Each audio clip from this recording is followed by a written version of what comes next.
All right, now let's get into our interview with Homewood Flossmoor head baseball coach Marcus Rodgers. One thing we were chatting on is the Shy Robinson and Dylan head camp that they run, and they're like two, really high-profile prospects that have come out of HF, but it's been like that for a long time. Like I look back, 5-10 years ago, you could talk about Tyler Schlafer, you could talk about Jacob Schroeder. You get Jacob on staff this year. There you go.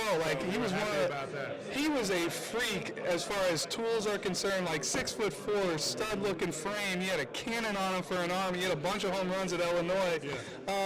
And then Isaiah Coupe, a former future gamer that went to Ohio State. Now he's pitching pro ball. The shortage of talent has never been a problem at HF. Right. And so Dylan and Shy, you were just kind of breaking it down, but feel free to get into more depth. So every year they're going to start doing a camp. We'll do a camp every single year for those guys. I just want to hold that. For those guys. We'll do a camp every year for those guys. They're big community guys. They want to do as much as they can for the youth.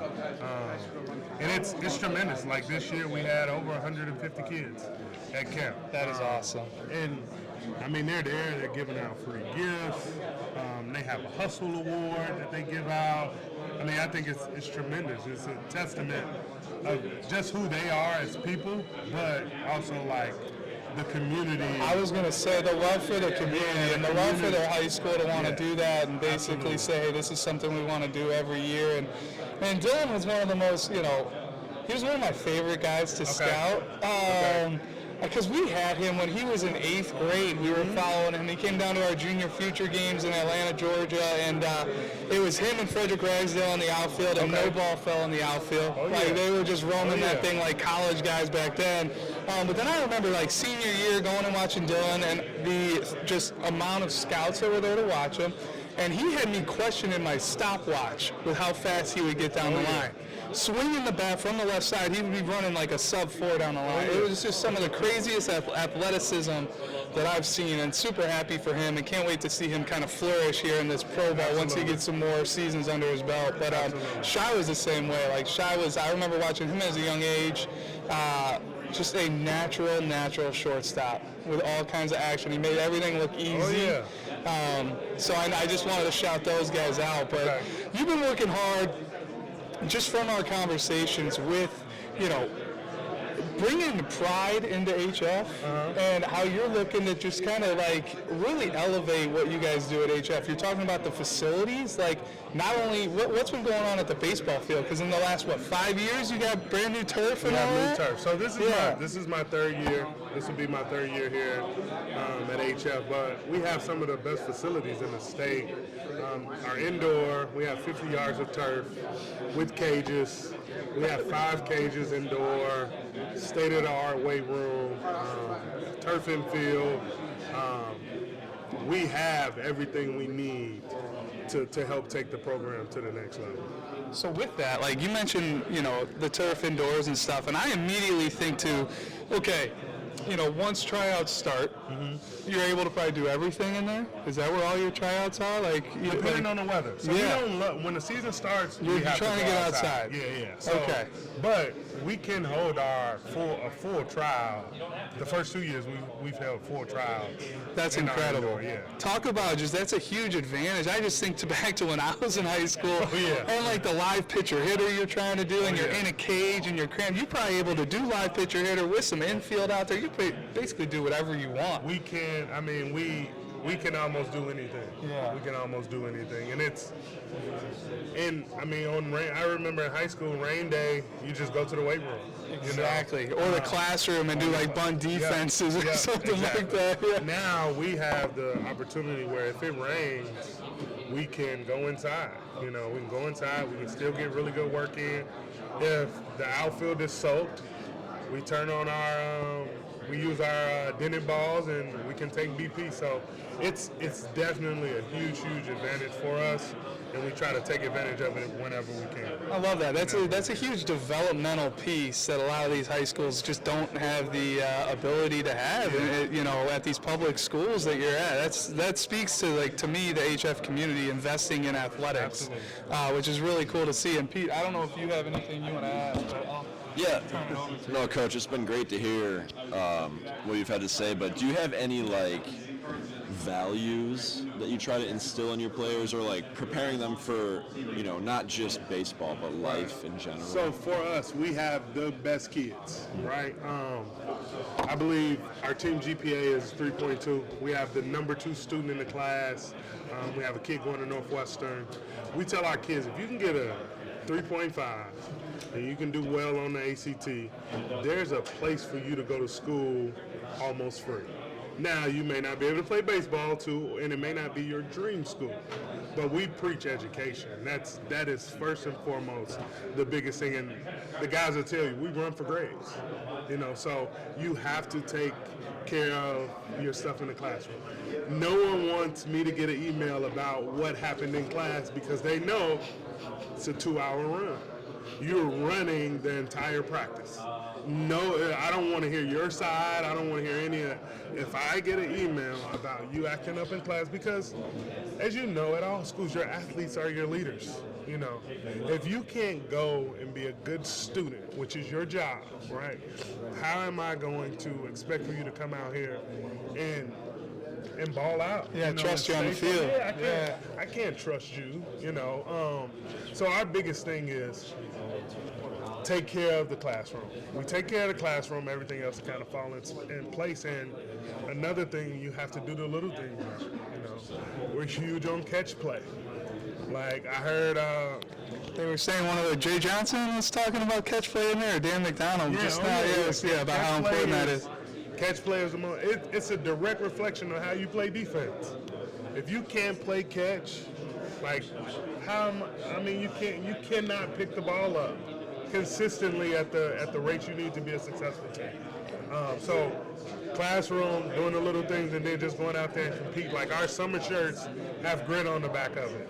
Like we have to go and take the games. Like we play in one of the toughest conferences in the state. I pull up stats. I think last year we played in over 15 1- to 2-run ball games. And you have to go in. You got to be ready to get punched in the face and be able to punch back. I mean, that's just exactly how a baseball game goes. It's, okay, good game. We're going back and forth, back and forth. Even if you're scoring runs, you're going back and forth. No one's going to give up. No one's going to quit. We have to show that amount of toughness to help us prevail. Luckily this year, we're returning everything but 5 innings. Oh, okay. On the mound. So nice. Now we lost some stuff offensively, but we're returning all of our innings on the mound, pretty much, essentially. So we're very, very, very excited about that. I'd love to hear you talk just about getting punched in the face and having to bounce back and playing those close games, because that's, it's an analogy for life. People talk about that, but not everything's going to be perfect. And you got to be able to just roll with the punches and continue to fight and grit like you're talking about. And then the classroom thing, I think that gets overlooked maybe at the high school level, but that's what prepares these guys for college. Absolutely. Because it's only going to get harder when you get to college. You're only going to have to be more independent, doing things on your own and taking care of your business off the field. And it really does lend itself to success on the field. So, you're giving these guys the right message. And getting these guys, because it's all about preparing them for the next level, like you're talking about. Get their education, but then, hey, how can you not only get your education, but be a successful student athlete maybe at the same time if their talents, lead them to play sports in college. So I love that. And you kind of hit on it there, getting into this next year, this 2026 spring season. We were talking a little bit off air, but you got a lot of solid pieces, on the roster. Led by Henry Humes. Right.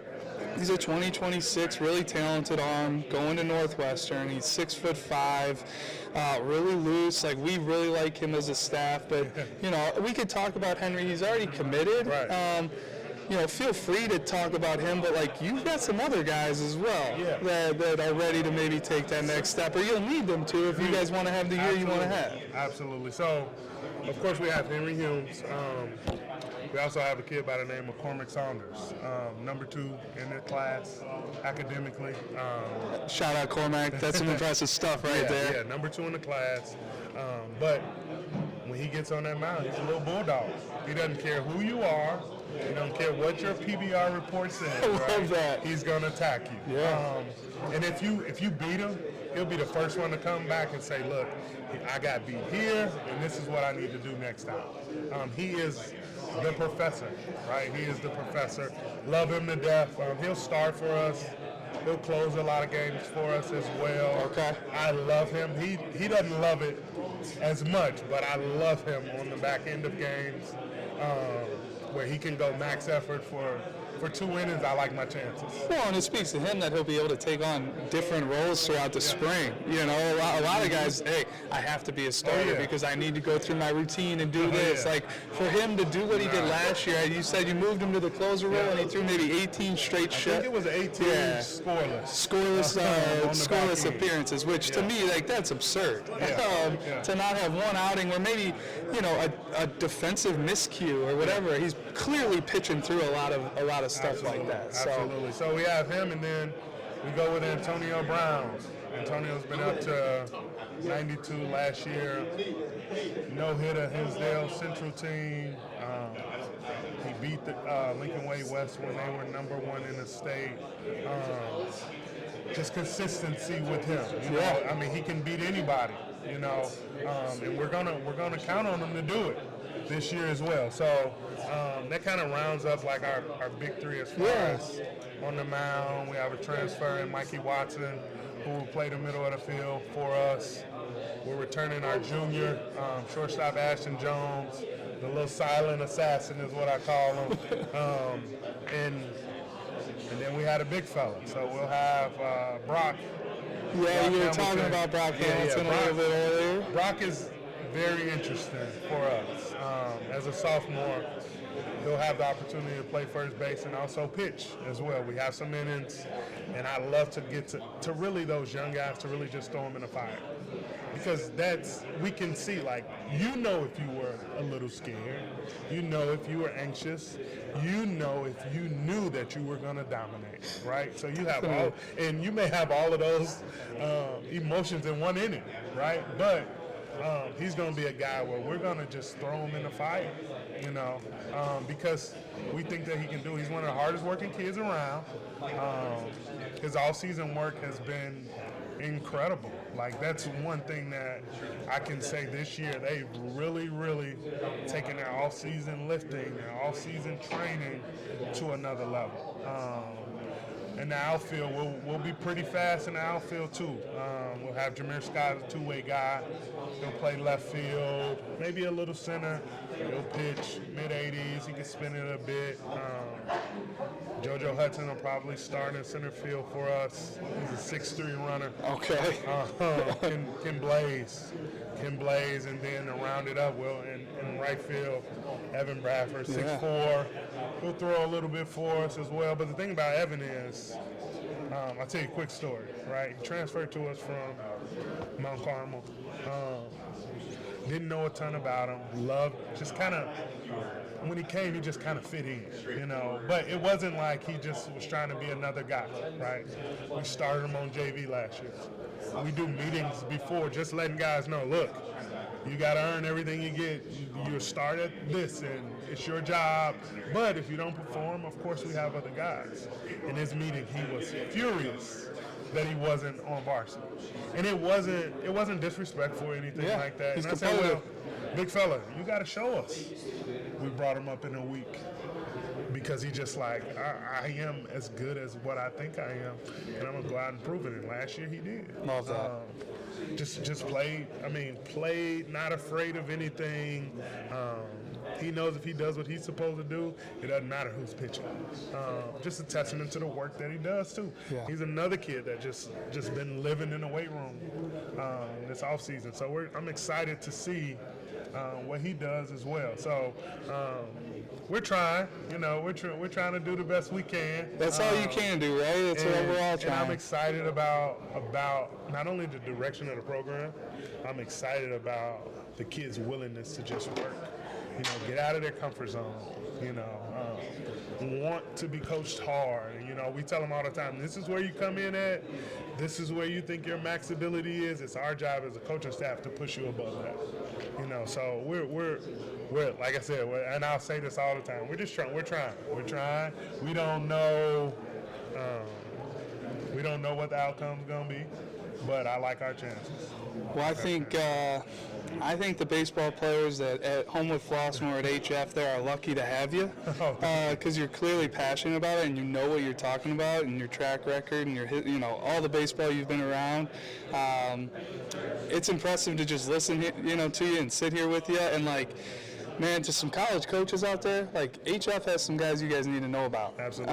There's some 2026s you need to come see and some younger guys coming up. He mentioned Brock Hamilton and just in general the efforts and the work that your guys have been putting in, and that should give them the confidence to be thrown into the fire. When you actually put the work in, that should instill that confidence. Yeah, you have to go out there and see it come to fruition, but it's one thing if you're not putting that work in the off season and then you're kind of thrown out there. But no, I love it. You guys are going about it the right way. You've got amazing resources there at HF. The baseball field is phenomenal. If you haven't seen it, go check it out. I got to see this football facility, this indoor you're talking about, the 50 yards of turf and what you're able to do in there. But we'll be following you for sure. We get great support from our administration and our staff, and our community is great. We have no complaints. It is a baseball community. Everyone plays baseball there. They come out to our games. They support us. It's time for us to show our appreciation to not only our staff, our community, our school, because we have everything we need to help take our program to the next level. Well, that's awesome. We'll be rooting for the Vikings there in 2026, and we'll get out and check you guys out. And Coach, can't thank you enough for joining us. And good luck to you. All right, you're a man. Yeah, thanks, guys. Yeah.